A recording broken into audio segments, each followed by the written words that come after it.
So the Amazing Digital Circus, apparently, the finale of it came out in theaters, and the streets are saying that it was some of the smelliest and most disgusting theaters of all time. The BO was coming, reeking from all corners of the theater. But to be fair, it was mostly middle school boys in those theaters, which middle school boys are not known for smelling good, unless you're a pedophile, and then you probably think they smell wonderful. But I am not a pedophile, and most people aren't. So Michael Jackson was still alive. Maybe the reception around the digital circus in theaters wouldn't have been so bad, but no, we don't like smelly kids. Yuck, that's gross. The digital circus, oh, I heard the finale wasn't good either because, of course, unfortunately for the people behind that show, it got leaked online about 2 weeks ago, and everybody hated it and was shitting on it. And then about a month before that, a 7-year-old TikTok clip, not a TikTok clip, like a YouTube clip from one of the creators on a live stream where they were playing Jackbox, and they put a joke where they said nega, because that sounds like, you know, the N-word soft A. They got canceled for this somehow. Digital Circus, what kind of audience have you been harvesting that this is what your audience says whenever somebody has the slightest bit of controversy? Imagine what would have happened if one of these people was a real freak. And that happens with these voice actors quite often. Like, I know, Danganronpa, I feel like 5 of those voice actors got outed as pedophiles. At least one of them did. The guy who plays the mid in the second game. Oh, I should not have said the M-word there. Okay, I'm gonna keep that in, but censor it just so you know not to say it. Saying the M-word is cringe. I watched the little Johnstons, and whenever a little black boy out in public starts calling them and pointing and laughing at them, the father, he tells them, it's like, would you like it if I said something mean to that like you? And he doesn't even say, would you like it if I called you the N-word? Because he's actually got some decency. He doesn't fight fire with fire. He doesn't fight fire with fire. He just gives the kid a good lesson like he was Martin Luther King Jr. He's the Martin Luther King Jr. of little people. I have a lot of respect for the father on that show. But the mom is a bitch, though. I can't stand her. And the Asian kid was really annoying when he was a kid, but he's a man now, so he's not annoying now. But when he was a kid, he was really annoying. Does anybody else think it's weird in the new regular show revival that they were not making any mentions to the 2024 re-election of Donald Trump because they were mentioning boba, so they were clearly going for a modern tone, but yet they are not including cultural milestones such as the Israel and Palestine war or the Ukraine and Russia war. It's like they're trying to make the show as unimmersive as possible. Paranoia was the major theme of the decade, okay? Okay, I was doing a little bit of a reference to that Mr. Enna rant where he was saying that the movie Turning Red was bad because they weren't mentioning 9/11. And he was saying asinine stuff throughout that review. It wasn't just the 9/11 stuff. I remember he was saying that it was stupid that a girl in 2002 liked boy bands because that was the year Justin Timberlake left NSYNC and went solo, but I don't think he realizes that like big cultural moments that were like the start of a huge shift, like that was the start of a shift that takes really like 5 years for it to really go into effect. So it's not like any time that like a new decade starts, like everything completely changes. Even though that's like how it'll be portrayed in the movies, because that's how it just looks cool in a movie when they do that. Like Boogie Nights, it's so badass whenever William H. Macy shoots himself in the head and then the movie transitions to the 80s and everybody's dressed up like the 80s. That is some good storytelling, Mr. Paul Thomas Anderson. Boogie Nights, you're no Magnolia, but you're still pretty dang good. And you're a lot better than one shittle after another. That's what I like to call a funny parody title. Yeah, they might be saying on the streets these days that I'm the most locked-in Crash Bandicoot player of all time, but that's something that we really can't confirm. We can only speculate on, and I can vouch on its authenticity, but we really need some of the experts to lay in here. I mean, is this not one of the best gem runs you have ever seen in your life on Sunset Vista?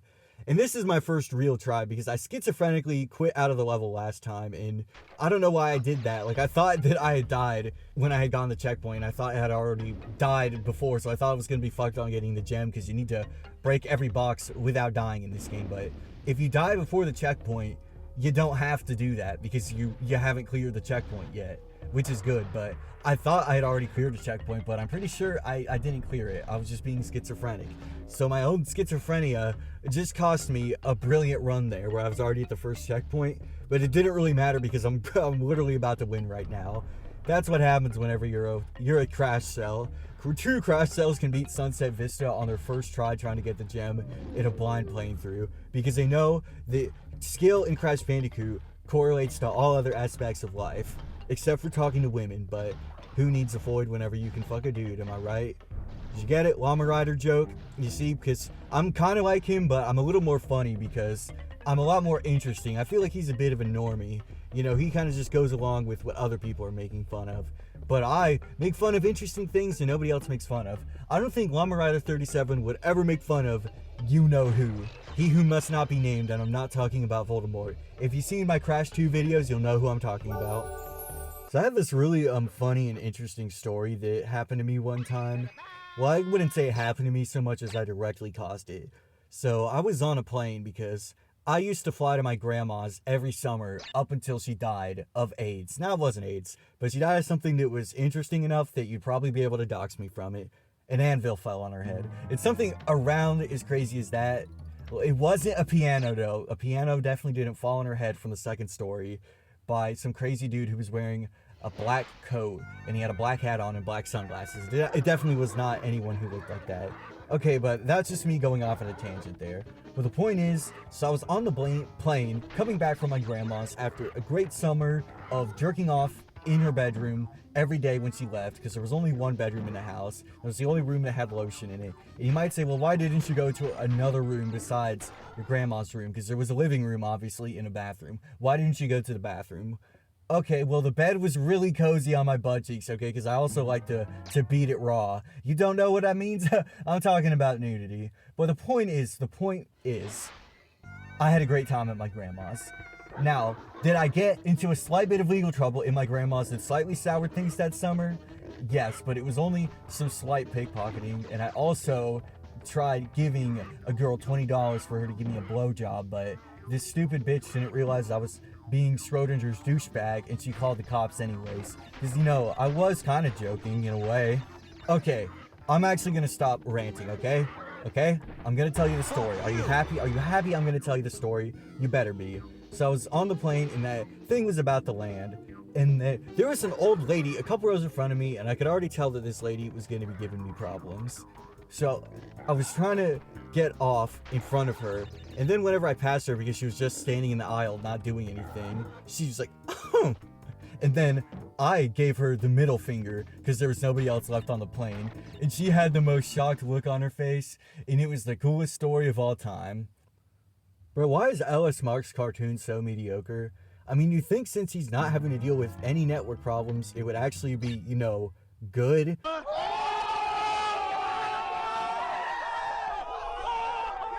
Or creative or feel unique in any way.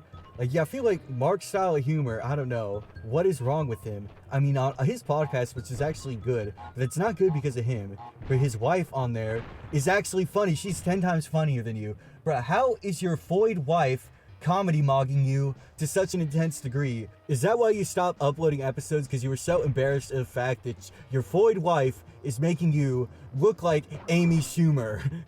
that's how bad the situation got for you that you had to stop uploading. I mean, it was still good. Like, you can crack a funny joke. He has like one funny joke like once in a blue moon. He's even less funny than, I don't know, who's someone who's not that funny?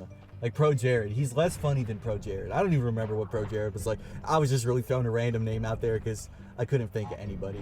I was gonna say Scott DeWaz, but I actually do think Scott DeWaz is funny. He's definitely comedy mugging Ellis Mark too. He and Veronica are both like hitting the jawline swoop on him. It's embarrassing, but he really needs to watch some Norm Macdonald. He needs to stop watching these kids shows. I get that's how you get your bread, but still. And I will confess something. I did something I shouldn't have. I was watching his King of the Hill ranking because I was super curious on what he had to say about the show. And I won't go on a rant about his opinions, but I will say he gave the plot summary of one episode that was so wrong that even he knew that it was stupid and didn't make any sense. It was the episode wherever Bobby tries to pull a prank on Luann where he steals her birth control and replaces it with sweet tarts. And then to teach Bobby a lesson, Hank says that since Luann got pregnant, Bobby has to marry Luann. But he was saying that the reason that happened was because earlier in the episode, when Bobby was house sitting for Boomhauer, like Bobby threw a party and he was drinking there, and that was the reason why Hank had him marry Luann. Like, no, that doesn't make any sense, and even you realized that, Mark.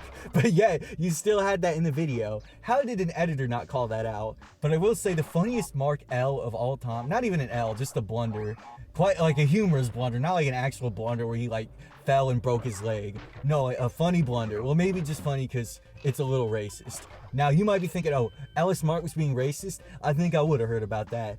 Well, maybe you did, because in his South Park ranking video, now in the show South Park, there is a character named Eric Cartman, and he's got a superhero persona that goes by a racial slur, and that's the joke, because this racial slur is also a shortened version of the word raccoon. So the second part I just said there, that is a slur. I'm not going to be saying it, though. I've got some respect here.